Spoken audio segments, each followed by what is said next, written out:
Good night, family. This is your purpose girl, Letitia Parks.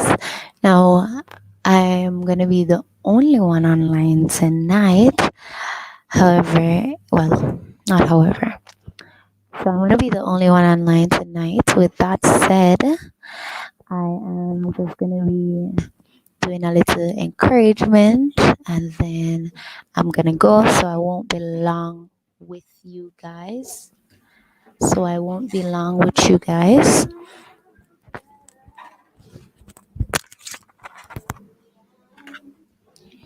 So let's get right into it.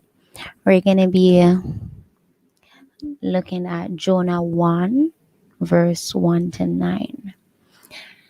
Now, getting a second chance from God is something that all of us desire. It's good news. It's something that we all want to happen. So, and it's no doubt that God is the God of second chances. You see, Moses broke the tablet of the law, but God gave him a second chance. Samson sinned, but God gave him a second chance. Peter cursed Jesus, but God also gave him a second chance. Now, we're looking at Jonah 1, verse 1 to 9. So, Jonah is a story. Well, the story of Jonah is a story about a man who rebelled against God and then was swallowed by a great fish. But the book of Jonah is not about a fish. In fact, only 3 verses deal with the fish. The other 45 verses tell us the real message of Jonah's story. It is a story of someone like you and me. It's a story of struggles, a story of problems, and prior life. It's a story of his second chance, and his successes and his failures. Now, in order to understand this book, you must look at it from 2 very different perspectives. So you have to look at it from 2 different perspectives. And we're going to cover both of them. Of course, guys, even though it's just a little chit chat, you can share your comments. Feel free to. I hope you guys are able to hear me. So when you examine it from Jonah's perspective, you will find a story of a man's pilgrimage. Chapter 1 deals with his rejection of God's will or purpose for his life. Now, how you deal with or relate to God's will and purpose for your life will determine a lot of things. And it's no joke. Like, it's very serious. A lot of time we joke with these things and push it to the side, but how you deal with God's will and purpose for your life says a lot. So, chapter 2 deals with Jonah's reflection. There in the belly of the fish, Jonah began to reflect, pray, and praise God. So, chapter 3 deals with Jonah's correction. You see, after the fish threw him out onto the shore, God gave him a second chance, and then he corrected his ways. Then chapter 4 deals with Jonah's objection of God's blessing on someone's life. So that's when you examine it from Jonah's perspective, or you examine it from man's perspective. But when you examine the book of Jonah from God's perspective, you will find a very different story about Jonah's providence in our lives. Chapter 1 deals with God's election. It shows us his sovereignty and how he is in control of everything. And that's something that we cannot deny. He is definitely in control of everything. Chapter 2 then goes on to deal with God's protection. It shows us how God took care of Jonah even though he disobeyed him and prepared a fish to swallow him so he wouldn't drown in the ocean. And that's how God is. He's a loving and forgiving, caring Father. So even though we disobey him, he will send something to save us from our own selves. Chapter 3 deals with God's perfection. Now, one of God's main purposes for your life is that you be like him. And of course, Romans 12:2 tells us that. So we do know that. Then chapter 4 deals with God's affection. Simply put it this way, God loves us. He loves us so much that he gave his only begotten son to die so that we may live. Now, here in these verses, we find how God revealed his will to Jonah and how he responded to it. And how Jonah responded to God's will for his life is how a lot of us respond to God's will for our life. Instead of going to Nineveh, he ran away from God and went to Tarshish. Now, a little story. A little boy had run away from home and was finally found by the police, continuously walking around his block. Now, the police asked him, "Why did you keep walking around your block?" He said, "Because my parents told me I couldn't cross the street." So I want to ask you guys tonight. I want you to really think about it. I don't want you to answer me off the bat of your head, but I want you to really, really think about it. Are you like Jonah? Like you've been running away from God's will for your life? Instead of going to Nineveh, you're on a boat that's sailing to Tarshish. Where are you headed in life? And where are you headed in life? I want you guys to think about it because there are two roads in life. There are two roads, only two. And we can learn about these roads in Matthew 7:13-14. And it says, "Enter ye at the straight gates, for wide is the gates, and broad is the way that leadeth to destruction, and many there be which go in thereat. Because strait is the gate, and narrow is the way which leadeth unto life, and few there be that find it." Are you a Jonah tonight?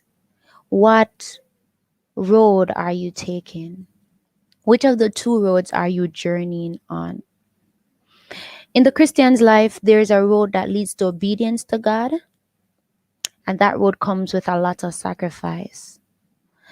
And there's also a road that leads to disobedience to his will. And sometimes that seems like the easier road because it's wide. But the road that leads to obedience to God, it's straight and narrow. So you have to take your time to go about on it.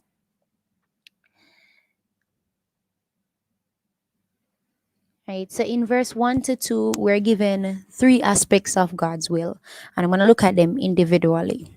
I know it's a lot of notes, but I'm just going through. So I remember, as usual, you guys can share in the comments. Tonight, I just want to say to you guys, stay close to God. But just delving in the chapter of Jonah so we can understand it better and in as much ways as possible. So, three aspects of God's will. One, God's will is special in nature.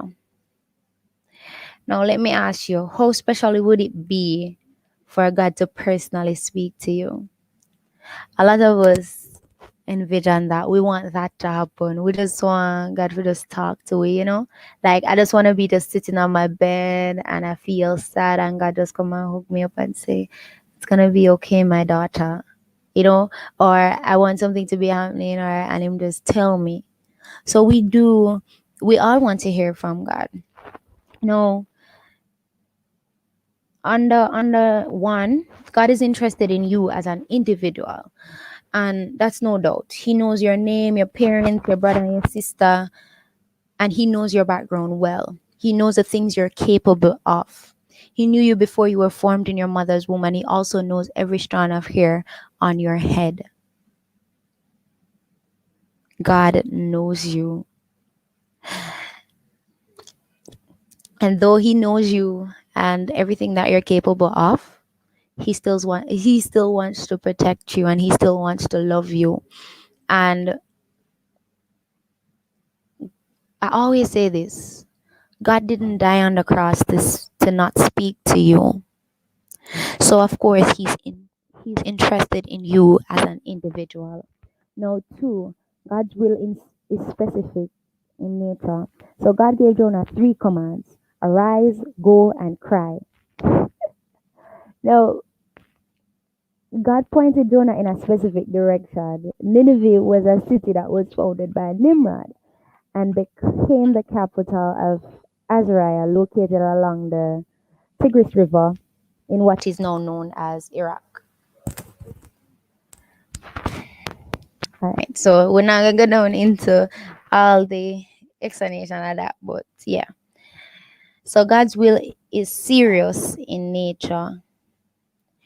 Not only was the size of Nineveh great, but also the sins were great.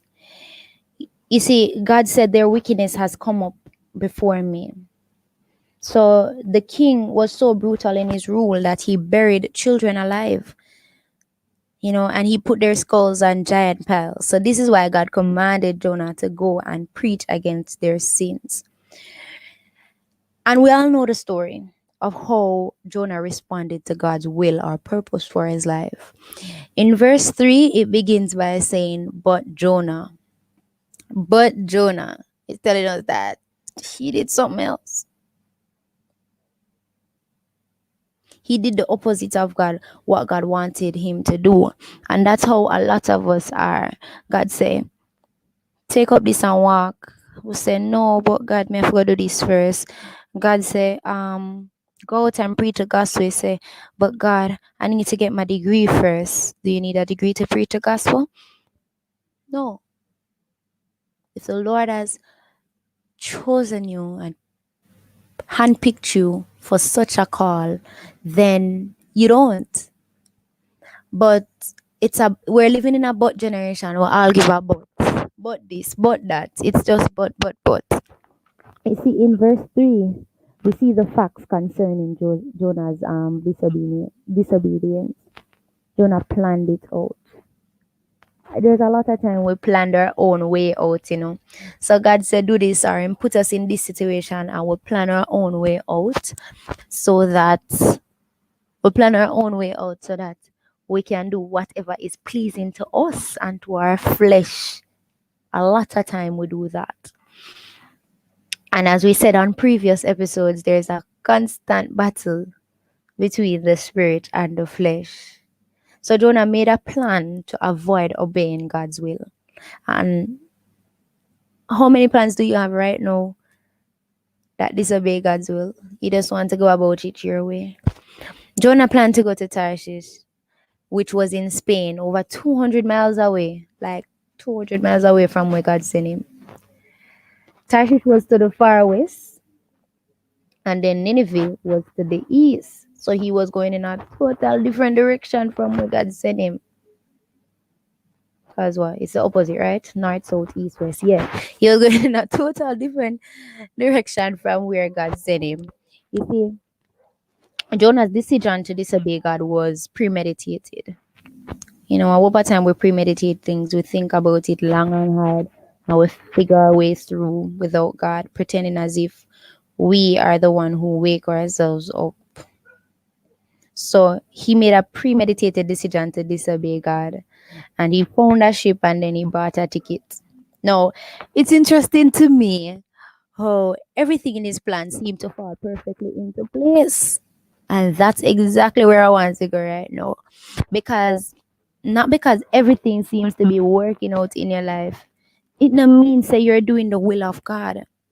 And as people, we tend to put God in everything. So somebody go and obey a man, and the obey man say, yeah, so you gotta obey a man and you say, me no want my neighbor shop sell nothing more, and you go on. And then the neighbor shop stop sell. And probably a few after that, you see it closed down or whatever the case may be.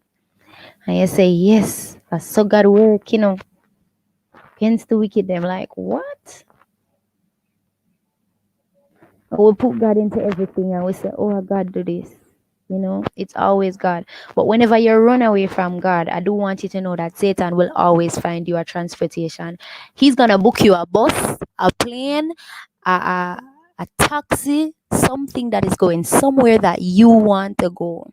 That's how he is. Whenever you step out of the will of God, he will definitely book a transportation for you. And it's going to feel like a sweet ride, a smooth ride. Because what?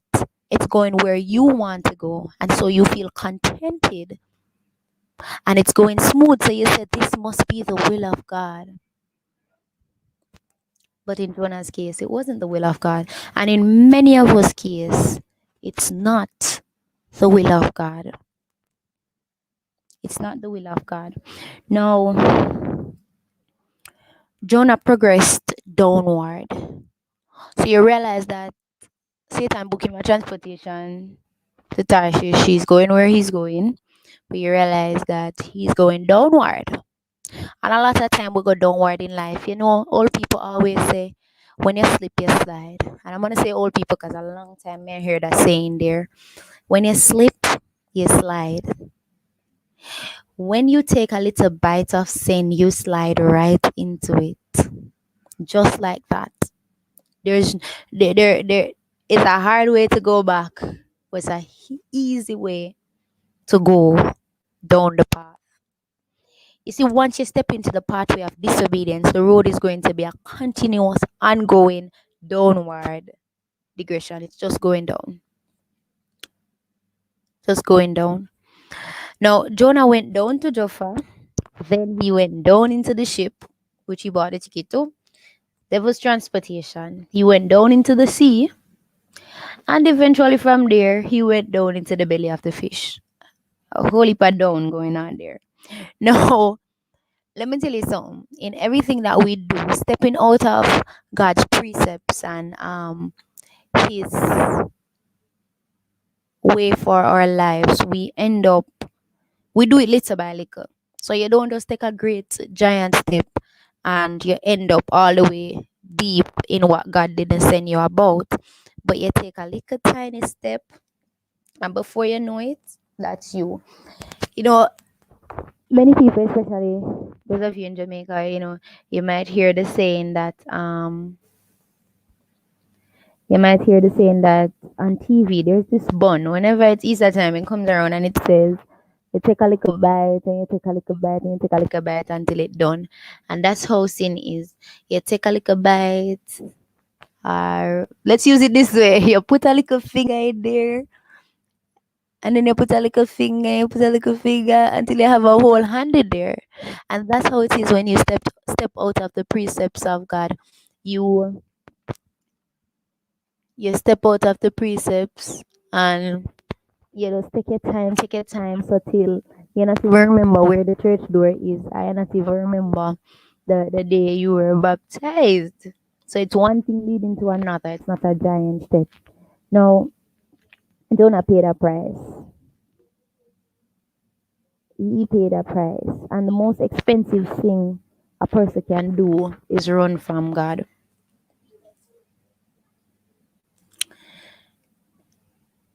No, Jonah thought he had successfully run away and he was through with God.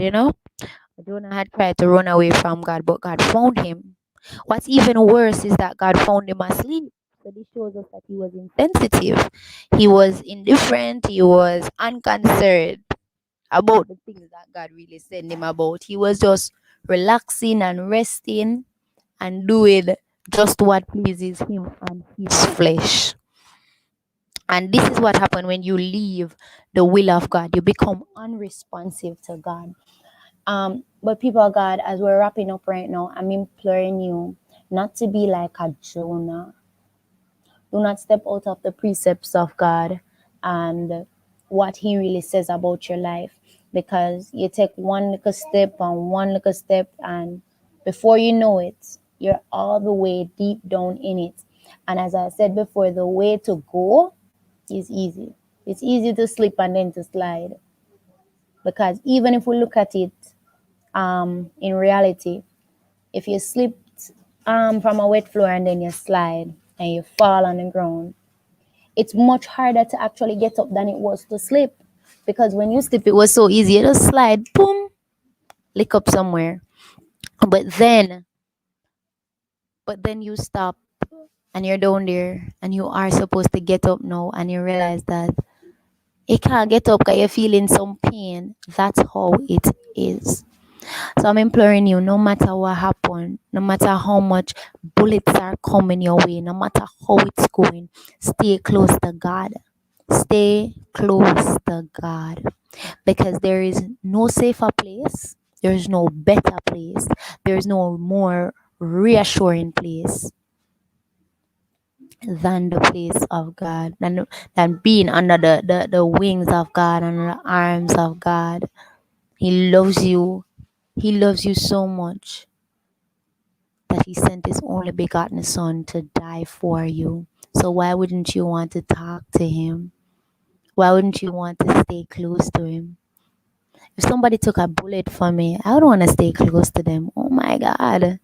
I don't want to be all over them. But on the serious side, people, stay close to God. That's really what I want to say.